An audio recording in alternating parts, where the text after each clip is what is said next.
ಹೊನ್ನಾವರ ಪಟ್ಟಣದ scent Anthony ಮೈದಾನದಲ್ಲಿ ಸಿಂಚನ ಕಲೆ ಮತ್ತು ಗ್ರಾಮೀಣಾಭಿವೃದ್ಧಿ ಟ್ರಸ್ಟ್ ಹೊನ್ನಾವರ ಉತ್ಸವ ಸಮಿತಿ ಆಶ್ರಯದಲ್ಲಿ ಹೊನ್ನಾವರ ಉತ್ಸವ 2026 ಮೂರನೇ ದಿನದ ಕಾರ್ಯಕ್ರಮ ಅದ್ದೂರಿಯಾಗಿ ನಡೆಯಿತು. ಕಾರ್ಯಕ್ರಮದ ಉದ್ಘಾಟನೆಯನ್ನು ಉದ್ಯಮಿ ಮಾಸ್ತಪ್ಪ ನಾಯ್ಕ್ ದೀಪ ಬೆಳಗಿಸುವುದರ ಮೂಲಕ ಚಾಲನೆ ನೀಡಿದರು. ನಂತರ ಮಾತನಾಡಿ, ಶರಾವತಿಗಾಗಿ ಈ ಹಿಂದೆಯೂ ಹೋರಾಟ ಮಾಡಿದ್ದೇನೆ. ಈ ಯೋಜನೆ ನಿಲ್ಲಿಸದಿದ್ದರೆ ಮುಂದೆಯೂ ಹೋರಾಟ ಮಾಡುತ್ತೇನೆ. ಇಲ್ಲಿನ ವಿದ್ಯುತ್ ಬೇರೆಡೆಗೆ ಕಳುಹಿಸಿ ಇಲ್ಲಿಯ ಜನರ ಬದುಕು ಕತ್ತಲಾಗಿಸುತ್ತಿದ್ದಾರೆ. ರಾಜಕಾರಣಿಗಳು ಚುನಾವಣೆಗೆ ವರುಷ ಇರುವಾಗ ಹುಲಿಗಳಾಗಿ ಕಾಣಿಸಿಕೊಳ್ಳುತ್ತಾರೆ. ಇಲ್ಲಿನ ಸಚಿವರಿಗೆ ಟೊಂಕ ಭಾಗ ಚುನಾವಣೆಯ ಆಹಾರವಾಗಿದೆ. ಅದೇ ರೀತಿ ಶರಾವತಿಯೂ ಆಹಾರವಾಗುತ್ತದೆ ಎಂದರು.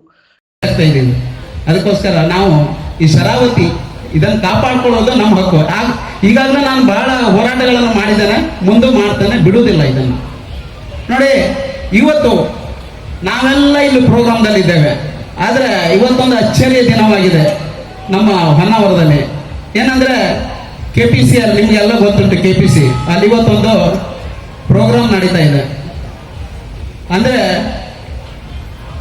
ಬೆಳ್ಳಿ ಬೆಳಕು ಅಂದ್ರೆ KPC ಅವರು ನಮಗೆ ಬೆಳ್ಳಿ ಬೆಳಕನ್ನು ನೀಡಿದ್ದಾರೆ ಅಂತ ಪ್ರೋಗ್ರಾಮ್ ಮಾಡ್ತಿದ್ದಾರೆ ಏನಂತ ನನಗೂ ಗೊತ್ತಾಗ್ತಿಲ್ಲ.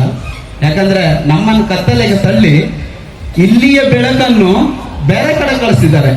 ನಮ್ಮವರಿಗೆ ಕೆಲಸನೂ ಇಲ್ಲ, ನಮ್ಮವರಿಗೆ ಬೆಳಕನ್ನು ಕೊಟ್ಟಿಲ್ಲ, ನಮ್ಮವರನ್ನ ಕತ್ತಲೆಯಲ್ಲಿ ತಳ್ಳಿದ್ದಾರೆ. ಸೊ ನಿಜವಾಗ್ಲೂ ಅವರು ಇವತ್ತು ಏನು ಆಚರಿಸ್ಕೊಳ್ತಿದ್ದಾರಲ್ಲ, ಇದು ನಮ್ಮ ನೋವಿನ ಸಂಗತಿ. ನಾವು ಈ ಶರಾವತಿಯನ್ನು ರಕ್ಷಿಸ್ಕೊಳ್ಬೇಕಾದ್ರು ನಮ್ಮ ಹಕ್ಕು ಇದು.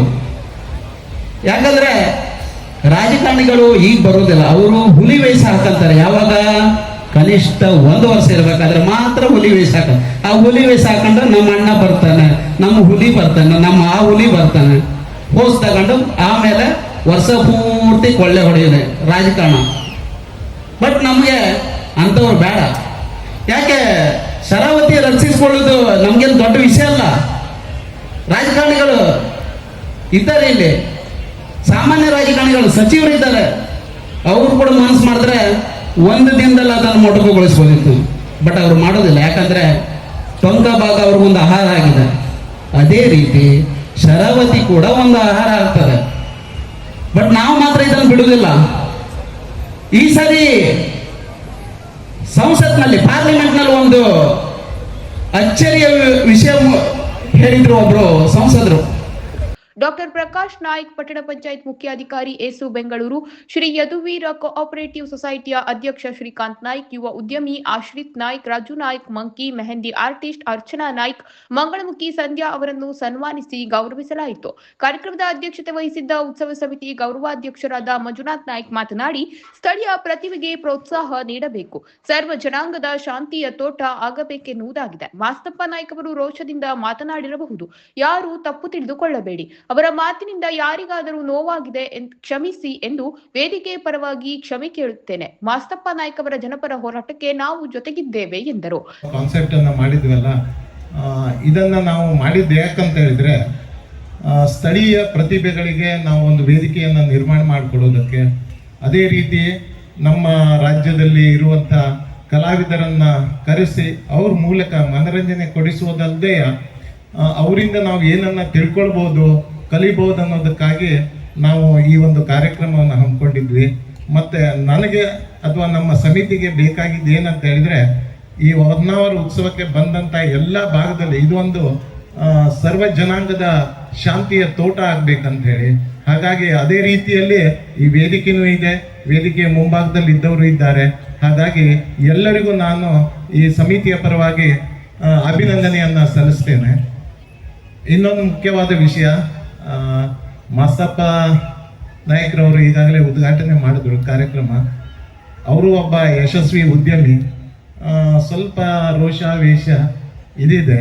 ಯಾಕಂತ ಹೇಳಿದ್ರೆ ಈ ಭಾಗದಲ್ಲಿ ಏನಾಗಬೇಕು ಅನ್ನೋದಕ್ಕೆ ಹೋರಾಟ. ಅವ್ರ ಮಾತಿನಿಂದ, ಯಾಕಂದರೆ ಸ್ವಲ್ಪ ತೀಕ್ಷ್ಣವಾಗಿ ಮಾತಾಡಿದ್ದಾರೆ. ನಾವು ಇಲ್ಲಿ ಈ ವೇದಿಕೆಯನ್ನು ದಯವಿಟ್ಟು ತಪ್ಪು ತಿಳ್ಕೊಳ್ಬಾರ್ದು. ಯಾರ ಮನಸ್ಸನ್ನು ನೋಯಿಸ್ಲಿಕ್ಕಾಗಿ ನಾವು ಇದು ಮಾಡಿದ್ದಲ್ಲ. ಅವರು ಏನೋ ಒಂದು ಸ್ವಲ್ಪ ರೋಷದಿಂದ ಮಾತಾಡಿರ್ಬೋದು. ಇಲ್ಲೇ ಬಂದಂಥ ಯಾರಿಗಾದರೂ ಅಥವಾ ಈ ಕಾರ್ಯಕ್ರಮವನ್ನು ವೀಕ್ಷಿಸುತ್ತಿರುವಂಥ ಯಾರಿಗಾದರೂ ನೋವಾಗಿದ್ದರೆ ನಾನು ಈ ಸಮಿತಿ ಮತ್ತು ಈ ವೇದಿಕೆ ಪರವಾಗಿ ಕ್ಷಮೆ ಕೇಳ್ತೇನೆ. ಅದೇ ರೀತಿಯಲ್ಲಿ ನಮ್ಮ ಮಾಸಪ್ಪ ನಾಯಕರು ಏನು ಹೋರಾಟ ಮಾಡಬೇಕಂತ ಹೇಳಿದಾರಲ್ಲ, ಆ ಹೋರಾಟ ಯಶಸ್ವಿ ಆಗಲಿ. ಆ ಹೋರಾಟಕ್ಕೂ ಜನಪರವಾದ ಹೋರಾಟಕ್ಕೂ ನಾವೆಲ್ಲ ಅವ್ರ ಜೊತೆಗಿರ್ತೇವೆ ಅಂತ ಹೇಳ್ತಾ ಸಂಕ್ಷಿಪ್ತವಾಗಿ ನಾನು ಗೌರವಾಧ್ಯಕ್ಷ ಶಿವಾನಂದ ಹೆಗಡೆ ಮಾತನಾಡಿ, ಇಲ್ಲಿನ ಜನತೆಗೆ ಒಂದೆಡೆ ಸೇರಿಸಿ ಮನರಂಜನೆ ಒದಗಿಸುವ ಉದ್ದೇಶ ನಮ್ಮೆಲ್ಲರದ್ದಾಗಿದೆ. ಜೊತೆಗೆ ಇಲ್ಲಿನ ಸಮಸ್ಯೆ, ಬೇಡಿಕೆ ಜನಪ್ರತಿನಿಧಿಗಳಿಗೆ ತಲುಪಿಸುವುದಾಗಿದೆ ಎಂದರು. ಇಲ್ಲಿ ಸ್ಥಳೀಯ ಪ್ರತಿಭೆಗಳಿಗೆ ಅವಕಾಶ ಕೊಡಬೇಕು. ಅದೇ ರೀತಿ ಬಂದಂತ ಎಲ್ಲ ಹೊನ್ನಾವರದ ಪರ ಊರಿನ ಎಲ್ಲ ಜನತೆಗೆ ಮನರಂಜನೆ ದೊರಕಬೇಕು. ಇದೆಲ್ಲದಕ್ಕಿಂತ ಮುಖ್ಯವಾಗಿ ಹೊನ್ನಾವರದ ಎಲ್ಲ ಜನತೆಗೂ ಕೂಡ ಒಂದು ಕಡೆ ಸೇರಲಿಕ್ಕೆ ಅವಕಾಶ ಮಾಡಿಕೊಡಬೇಕು ಹೇಳುವಂಥದ್ದು ಕೂಡ ಈ ಉತ್ಸವ ಸಮಿತಿಯ ಉದ್ದೇಶ ಆಗಿದೆ. ಹೊನ್ನಾವರದಲ್ಲಿ ಬಹಳ ಸಂಪದ್ಭರಿತವಾದಂಥ ಪ್ರದೇಶಗಳಿದ್ದರೂ ಕೂಡ ಅನೇಕ ಸಮಸ್ಯೆಗಳಿರುವುದನ್ನು ತಾವು ನೋಡಿದ್ದೀವಿ. ಇವತ್ತು ವಿಶ್ವಾದ್ಯಂತ ಹೊನ್ನಾವರ ಪ್ರವಾಸೋದ್ಯಮದಲ್ಲಿ ಮುಂದಕ್ಕೆ ಬರ್ತಾ ಇದೆ, ಕಾಣಿಸಿಕೊಳ್ತಾ ಇದೆ. ವಿಶ್ವದಲ್ಲಿ ಒಂದು ಪ್ರವಾಸೋದ್ಯಮ ಕೇಂದ್ರವಾಗಿ ಪರಿವರ್ತನೆ ಆಗುವಂಥ ಎಲ್ಲ ಅವಕಾಶಗಳು ಇಲ್ಲಿ ಇದ್ದಾವೆ. ಆದರೆ ಅದೇ ರೀತಿ ಅನೇಕ ಸಮಸ್ಯೆಗಳು, ಶರಾವತಿ ಪಂಪ್ಡ್ ಸ್ಟೋರೇಜ್ ಇರಲಿ, ಅದೇ ರೀತಿಯಾಗಿ ಸಮುದ್ರದ ಕೊರೆತದ ಸಮಸ್ಯೆ ಇರ್ಬೋದು, ಅನೇಕ ಅರಣ್ಯವಾಸಿಗಳಿಗೆ ಇವತ್ತಿಗೂ ಕೂಡ ಅವರಿಗೆ ಭೂಮಿ ಹಕ್ಕನ್ನು ಇವತ್ತು ಬಿಟ್ಕೊಟ್ಟಿಲ್ಲ. ಹೀಗೆ ಅನೇಕ ಸಮಸ್ಯೆಗಳಿದ್ದಾವೆ. ಅವೆಲ್ಲ ಪರಿಹಾರ ಆಗಬೇಕಾದ್ರೆ ಇಲ್ಲಿಗೆ ಅನೇಕ ಮಂತ್ರಿಗಳು ಬರಬೇಕು.